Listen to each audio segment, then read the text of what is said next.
powerful agents. It's Coach Bill Pipes coming at you, as always, alive, excited, and full of energy. Hey guys, I know it's been a little while since we've had the chance to have one of these great interviews, so thank you for your patience. Man, today, I've been looking forward to this interview for, I kid you not, the last probably 4 months, and you'll see why here in a second. As we get started, you know, it's September.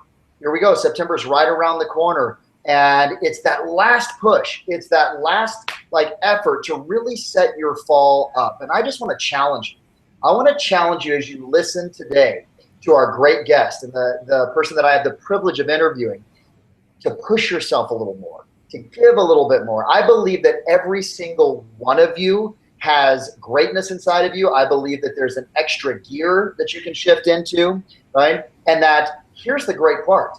As the other agents over the next 3 or 4 months are beginning to get tired, burnt out, or having that normal end of year thought of, okay, well, I'm just going to start preparing for 2016. The work that you do right now and how you push in September is going to set you up for an amazing November and an incredible December, and then shoot you out of the gates for January of 2016. So back in April of this year, Tom and I had a conversation. And the conversation, we had it with our great coaches. All of us were in a room, and we said, we want to create something for our incredible clients, our 3,000 coaching clients, that would give them the excuse to do just what I challenge you to do, which was to push a little bit more, to push a little bit harder. And what we came up with was this whole concept of what we called our Summit 300K. And I know a lot of you listening were involved in that. You were pushing yourself, you were engaging. And what the competition was, for those of you that don't know, is we looked at it and said, what are 2 of the most important measures that exist in terms of a real estate agent's business? And what we determined was this. Number 1 is, we know that you've got to be out there generating new business. You got to have what we call your hour of power. What is the hour of power? It's where you're picking up the phone, you're talking to past clients, you're engaging in networking events, where you're taking an hour every single day and doing something to talk to people that you know and that you don't know. See, a lot of agents do this. A lot of agents will focus on what we call lag measures. There's 2 types of measures. There's lead measures and there's lag measures. Most agents will look at lag measures, and lag measures are things like, how much income am I bringing in this month? How many listings did I take? How many sales do I have coming up? And that's great. We want to keep track of that. The challenge with lag measures is if all you do is put your attention on them, you're not going to know what's happening 60 to 90 days from now. Tom talked about this at Summit. He said lead measures are all about behaviors. See, if you want to accomplish a great, have a huge success in your business, you've got to align your behaviors with your commitments.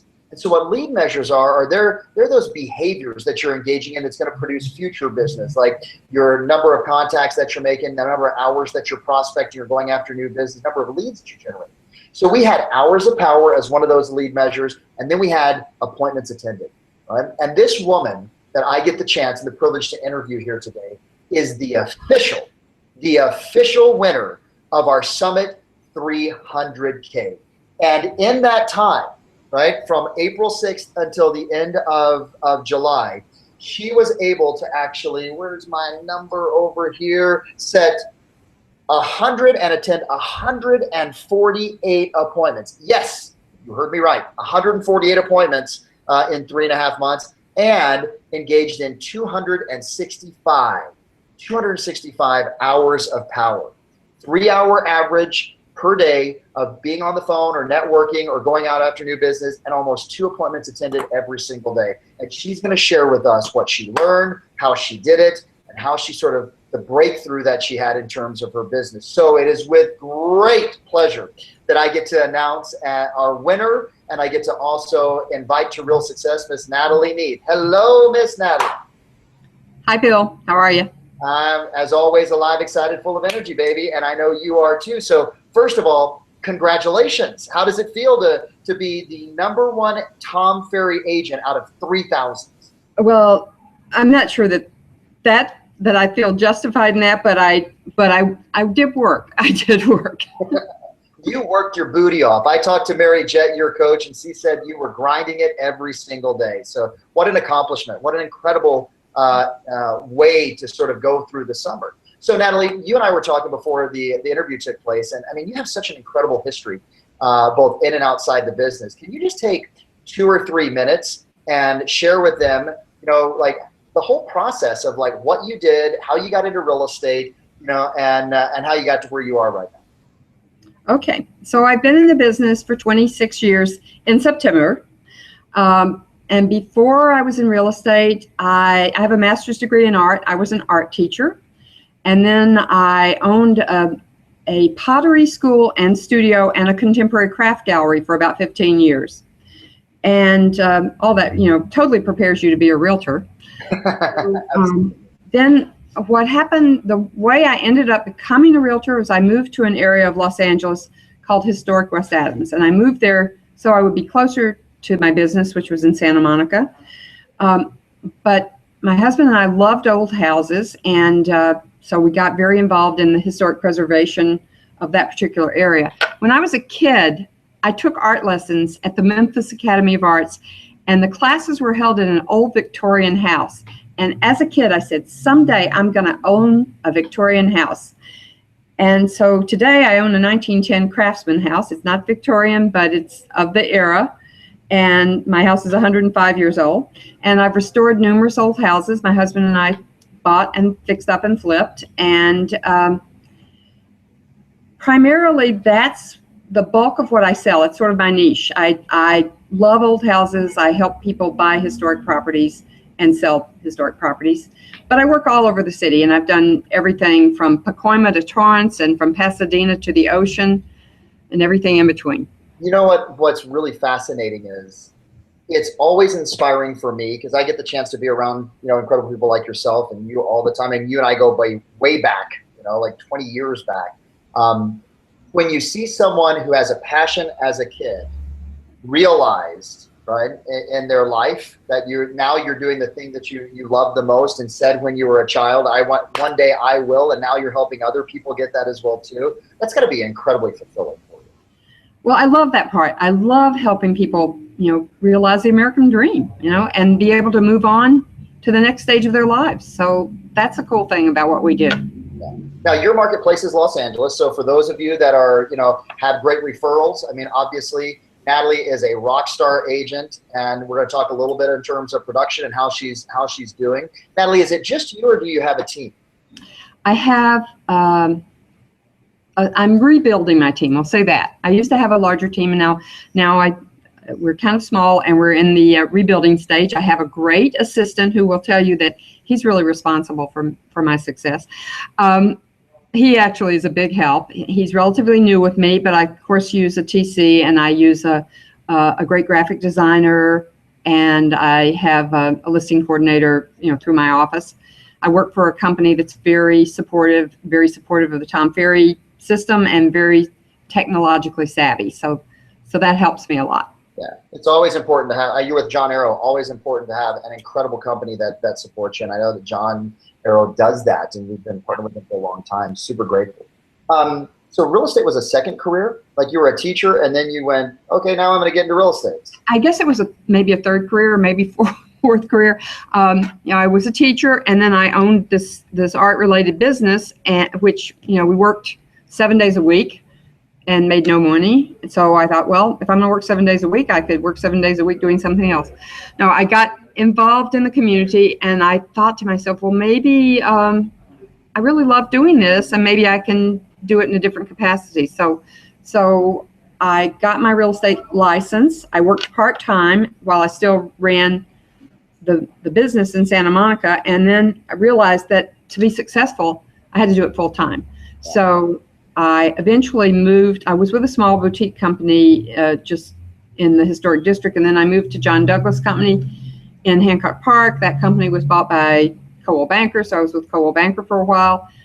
I was recruited to Fred Sands, where I was one of the 2 training directors for the company. In the meantime, we sold our business, and my husband joined me as my assistant, and then eventually got his license and worked as my partner. And we became, you know, pretty productive, fairly successful realtors, both at Fred Sands, and then when Fred Sands was bought by Coldwell Banker, we actually moved to Beverly Hills for a brief time, then joined Prudential John Arrow, and were there for a while. And that office was closed in Hancock Park, moved back to Beverly Hills, and then eventually moved to John Arrow Group when John opened a new company. So this whole commitment that you had, like when you heard the Summit 300K, Mary, your coach, who I've known for years and just is amazing. Were you immediately like, game on, baby, let's do this? Or did you have to warm up to it? Because that's a big commitment, like an hour, 2 hours. You're doing 3 hours of lead generation per day. So how did you wrap your mind around that commitment? Because I know a lot of the Real Success Nation, I call them, our listeners, are sitting there going, 3 hours a day, holy crap, I'm lucky if I do 3 hours a week or 3 hours a month. So how did you mentally wrap your mind around a commitment to do as much prospecting and lead generation as you did? I think it's basically because I don't have a life. I mean, I just do this. Now, I actually didn't, I didn't embrace it as a goal. I had to turn in my numbers to Mary every week, and I have to turn in my numbers for her anyway, so that just was an adjunct to that. I just kept doing it. And frankly, the week before the contest ended, I thought, why am I even bothering with this? I'm sure there are people that will blow me out of the water. I'm sure that I'm, not that successful. I have all these appointments, and I didn't think I was doing all that much. But as I said, I'm very involved in my community. I'm always talking to people, about real estate. And it sort of happened. I stumbled into it. I love it. Very, very cool. So I want to talk to you a little bit about getting prepared to prospect. Like you and I have had a couple conversations, and I believe that all battles are won before they're fought. It's an old quote from Sun Tzu, great Asian philosopher. And I believe that every prospecting battle, if you were, every day that we wake up and we look at the phone or we decide what we're going to do is won before we even pick up the phone. So is there some type of routine that you use, or how do you get yourself prepared for 3 hours of lead generation a day? Okay. Well, as I had mentioned this to you before we started this interview, that I feel like this has been a slow year for me. I started out pretty slow. I am in the rebuilding stage. I was a productive realtor. I went through a couple of years when my husband was seriously ill, and I dropped out of coaching to take care of him. And so I'm now back in the rebuilding stage after I lost him a couple of years ago. I have had to really focus on my mindset, really focus on my attitude, really focus on my morning routine. I've heard that for years. We've all heard that for years. But because I felt like this year has been so slow, and there's always those times when you think, well, maybe I should change careers. I don't have a lot of time to change careers. I've been doing this a long time, and I got a lot of gray hair, so my time is short. So I need to, if I'm doing this, I got to do it. And that would be career change number. That would be like 5th or 4th change. 4th or 5th at least, yeah. So I got to focus on this, and so in terms of getting my mindset going, I've been working on the Miracle Morning. All those things that we know we're supposed to do: meditation, visualization, affirmations, all those things. Doing it in the Miracle Morning concept of getting up a little earlier and doing it in a short amount of time really prepares you to go out and seriously kick butt. Yeah. I mean, you have a totally different attitude. And I have to say that I was plodding along. I really was. And I say this has been my Forrest Gump moment. I've just, okay, Lieutenant Mary, I'm going to do it. But I just, it's just like, I don't have a choice. I'll just do it. I'll just do it. I'll just do it. But now I'm beginning to see the results. I went down to the summit. A big part of my prospecting is reaching out to agents from other parts of the country. So just remember, I give a 33% referral to any Los Angeles referral from anybody across the country. So send me your referrals, 33%. But I was out prospecting all the agents, passing out key rings to them with a reminder message.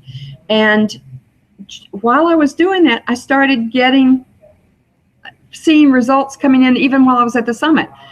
Oh, the clients I sent to probate court, one, that's a new escrow opening. Oh, I got a new listing for $1,335,000. That's a little bit bigger than my norm in my area. Just things have started falling into place in the last few months. Yes. And so I know, with the concept of a 60 or 90-day cycle, I'm beginning to reap the results of the attitude change and the plodding along, putting one foot in front of the other. Yeah, it actually works. Funny about that. Natalie, it's not sexy.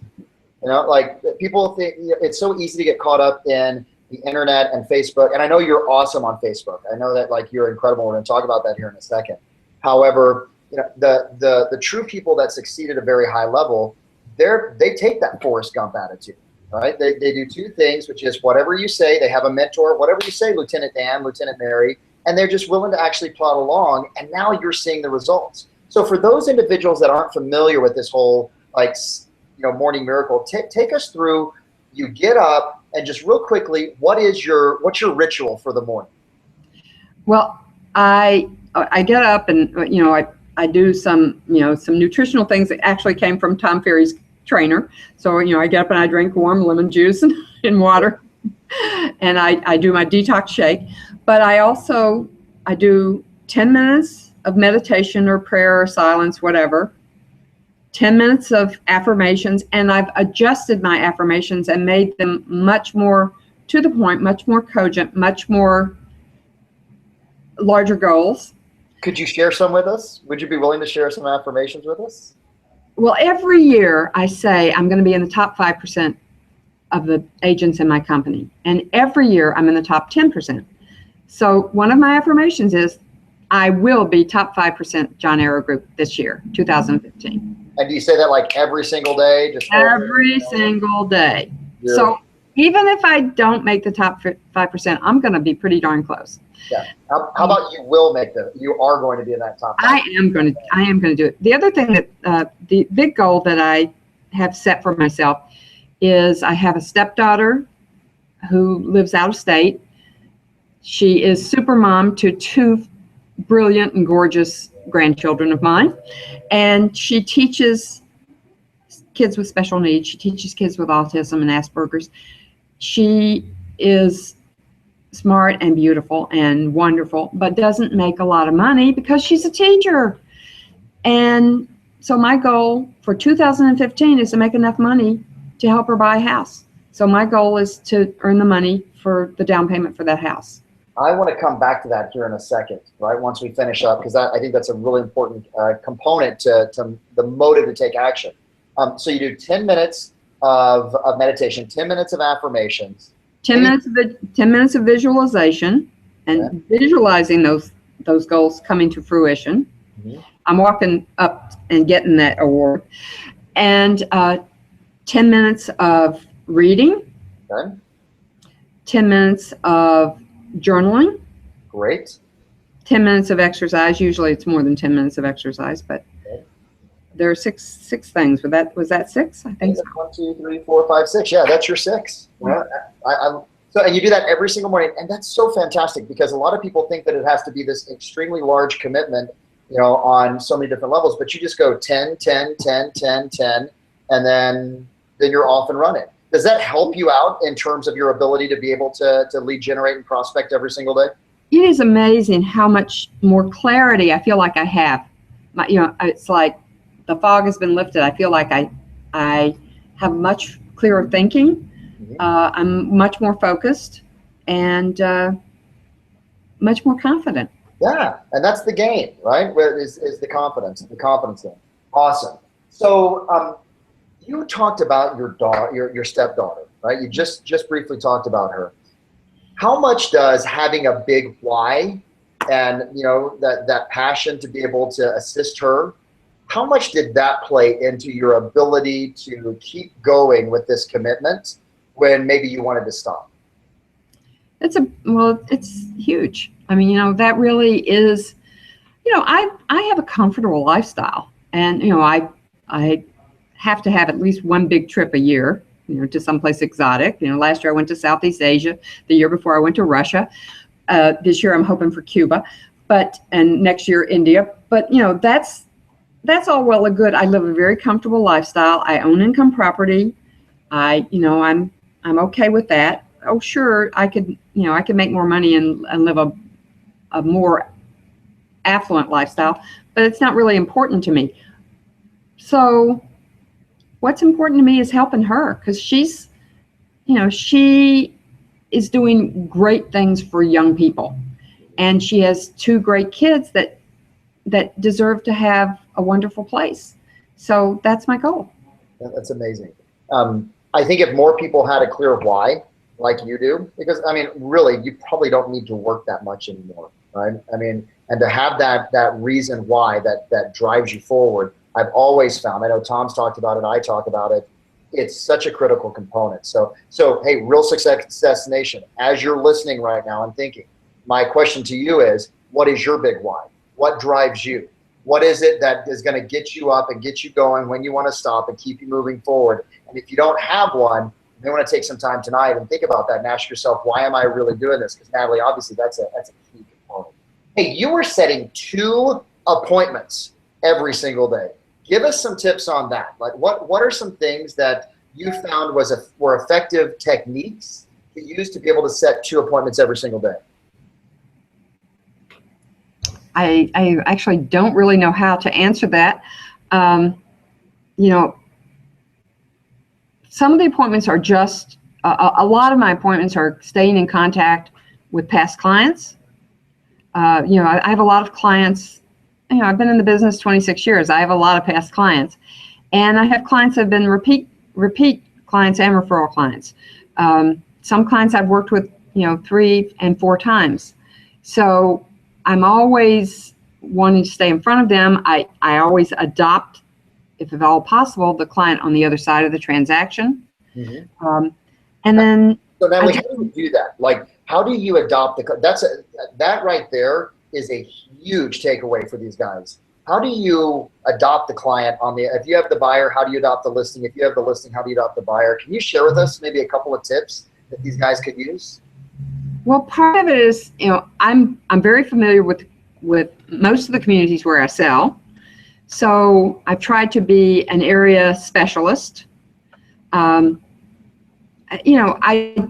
just sold a house down the street on my block, and I actually was just talking to the guys who bought that house last night, and I said, hey, did you know Labor Day weekend there's this big jazz festival in the neighborhood?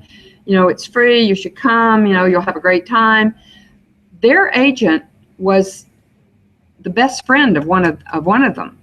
And but I think if they were going to refer anybody, they would refer them to me if it were in that area, for sure. Inside your farm, so you're staying in communication with them. They didn't buy, you had the listing, they bought your listing, and then right. Now you're just the area expert. And hey, did you guys know you're being of value to them? So I love Oh yeah, and door knocking, and we did an open. I have this listing for $1,335,000. I'm very excited about it. Just was written up in Curbed LA, and we're getting a lot of interest in it. And we had a mega open house. We had a brokers open house. We served lunch to brokers. Then we invited the neighbors to come for wine and cheese in the evening for a twilight open house. We did all those things. We put lots of signs out. We door knocked and invited neighbors. So other people see that, and there are not many agents in my area that do anything like that. Not to mention, the Facebook thing that we alluded to. I have 3 business Facebook pages plus my personal Facebook page, and I'm constantly trying to give things that will be of value to people in the community. I've also hosted some community groups on Facebook as well. So just trying to give people information, letting them know that I'm out there and I care about them. I think that's critical. People need to know that you care about them. I'm taking notes for myself right now. I always love to have the chance to do this because I get so much great information from you guys. Looking at your prospecting itself, your lead generation, your 3 hours a day, was that all like one group, or did you have, did you spread it out? What are your primary lead generation sources when it comes to what you did for those 3 hours? No, it's certainly different people. A lot, as I said, a lot past clients, a lot of neighbors, a lot of people in the community are calling around a listing or door knocking around a listing. There's obviously a whole group of investors. I was out walking my dog this morning, and I called an investor because a neighbor texted me about a house that is going to auction, and it's a house I've been tracking, and I talked to the people that were in escrow on it, and then they dropped out. And so I immediately called an investor to say, this is going to auction, see if you can buy it, and then we'll list it. So I'm out there. I work very closely with a couple of affiliated lenders. I have a lender who usually sits in open house with me. So, my clients or people come to our open house, they can get pre-qualified on the spot or connect with a lender. People come that are past clients, they connect with her about getting refis done and that sort of thing. So we're always focusing on trying to give value. Yeah. And so I'm hearing that again and again and again in this conversation, is that you're walking your dog, you're thinking of your clients, right? You're the people moved in and they weren't your buyers, but you're looking at ways to be able to give them value. Yes, I also belong to a networking group, so I'm talking to those people. It's like wherever I go, it's the old story, like you're in the line in the grocery store. Oh, by the way, I'm in real estate. What do you need to know? You have said 3 times 2 words that surprise me because in LA, I always hear from some agents, we don't really door knock in Los Angeles. So you said 3 times, I was out door knocking, I door knocked. You obviously door knock. So tell me a little bit about that. I mean, 20 some odd years of experience in the business, and you're still hitting doors. So what would you say to those people that go, my marketplace, we don't really knock doors?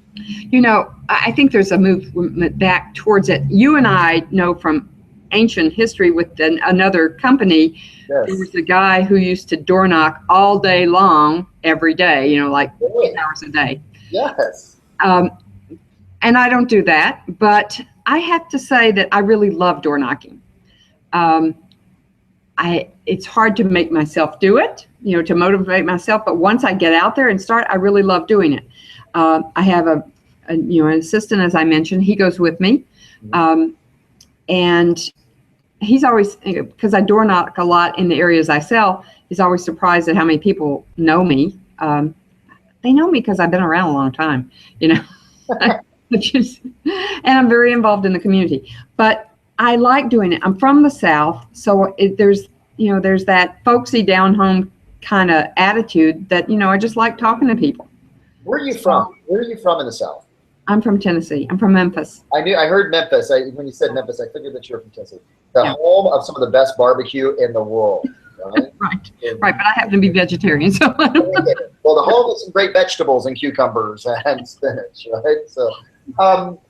So do you just door knock in your farm? Do you door knock around your listings? Do you door knock around your open houses? When do you use that strategy? Around open houses, if I have a listing or an open house coming up, yes. Since most of what I sell is typically in my farm, I will do that. If I have a listing in an area outside my farm, I might do it. It just would depend on the circumstances. Okay. Do you still use the phone? I mean, because a lot of people, you're great on Facebook. I see a lot of what happens is people are moving away from, this whole thought of being on the phone. I'm a telemarketer, blah, blah, blah. Right. And we still have a lot of our clients that pick up the phone, prospect over the phone. Do you still use the phone in conjunction with all of the social media that you're doing? Oh, of course I do. Of course I do. And I'm going back to some old school stuff, you know. That's one of the beauties of my wonderful new assistant is we're going after letter writing campaigns to expireds. We're going after probates. Beautiful. We're exploring other avenues of lead generation. I mean, because you can't count on one source, just not these days. Say that again, because I want the Real Success Nation to hear that, right? You can't count on just one source of lead generation. You need to not spread yourself too thin, but you need to focus on particular areas, the ones that you do best. Yeah. You know, and I know that I'm best when I'm talking to someone. So why would I give up the phone? Because I'm good on the phone. In college, I was a telephone operator. I was a long distance telephone operator, and then I did telephone sales for Sears. So I know I'm good on the phone. Yeah. You remember Kyle Whistle at Tom X? He said something. He said, "Find out what you love to do, and then align your business around that." Do you remember that on Monday? I do. And you've done that. You're great. You're social. You love being in front of people. So you've obviously aligned your business completely around that with networking, with door knocking, with the open houses, and just getting out in the community and being of service. If you had to leave these guys with one bit of advice, right? I'm not prospecting right now. I'm not lead generating. I'm not door knocking. I'm not picking up the phone. Give me one bit of advice that would make a difference for you, because you've given us so much. What is that one bit of advice that you say to someone that hasn't necessarily been, actively going out and traditionally lead generating, like with phones and doors, et cetera? Well, first of all, I think the morning mindset preparation is critical. And that will lead you into a process that will make you think bigger. And then you just have to do it. I mean, it's the old Nike thing, just do it. If you just pick one or two ways to generate leads, just do it. Just get out there. I mean, because otherwise, why are you in this business? Join a networking group and go and talk to people, or pick something that you really like doing. If you're afraid to door knock, but you're okay on the phone, do that. Yes, you can send a letter. You can send letters till the cows come home, but you're going to have to follow it up with something. And people want to work with people that they know and they like and they trust. And not everybody is going to know and like and trust me. So I'm at a point in my life that I'm a little more discriminating about who I work with. But if you don't try it, how are you going to know? Brilliant. So you got to get out there and do it. Brilliant. Yeah. And Natalie, one of the key things that I've learned over the years, and you just demonstrated, is when you're willing to go out and door knock, when you're willing to do what others aren't willing to do, when you're willing to prospect, it gives you the freedom and the choice to choose who you work with. You can be discriminate because you're spending 3 hours a day cycling through and finding people you want to work with. Do you find that to be the case? Oh, absolutely. Absolutely. And what surprises me is that, business comes from unexpected places. All right, so you're working on lead generation in this regard. You're going over here after this. But, it's that, I don't know, maybe it's karma or whatever it is. I've always said activity breeds activity. So if you do something over here, you may get business from over there. It's, you got to sow your seed somewhere, but you're going to reap the benefits eventually. You got it. Shake the tree, and you may not get the fruit you're looking for, but it falls someplace else, doesn't it? And you got that. Yeah. So Natalie, I have 2 pages worth of notes here that I've been taking. And I always like to have that these men and women who are listening right now, that they can walk away with 3 specific things. I've got my 3. I've got that morning ritual. I got to have a why. If you don't have a why, then you're not going to drive yourself forward, right? And then I also have that, what's critical is we've got to be willing to do some of the things that are uncomfortable for us. You got to 20 some odd years in the business, and you're willing to go out and door knock. Here's what I say to everyone. What's your excuse, right? And hey, thank you from the bottom of my heart for not just doing this interview, but for your commitment that you made and stuck to, and for your life, long process of being involved with the Tom Ferry organization and being around and just continuing to inspire all of us. Natalie, from all of us at Real Success, all of us at Tom Ferry, to you, I just want to say we love you, we appreciate you, and just congratulations again. Thank you very much, and thanks to the entire Tom Ferry organization and my fabulous coaches that I've had over the years. And thanks for everything you do for all the great agents out there. Got it. Hey, by the way, if they want to send you a referral, how do they get a hold of you? They can email me, natalieneith@gmail.com, NatalieNeith@gmail.com, or they can text me or call me at 323-595-9414. That's 323-595-9414. And 33% referrals. Awesome, Natalie. Thanks again. Hey, Real Success listeners, remember, if you have any questions in terms of how we can support you, what we can do to assist you, please visit us at tomferry.com. That's tomferry.com. And we'd be more than happy to be able to actually conduct an implementation strategy session with you, or to be able to support you any way that we can. We appreciate you guys. Thank you very much for being great listeners. Look forward to talking to you next call. Bye-bye. Thanks, Bill. Thanks, Natalie.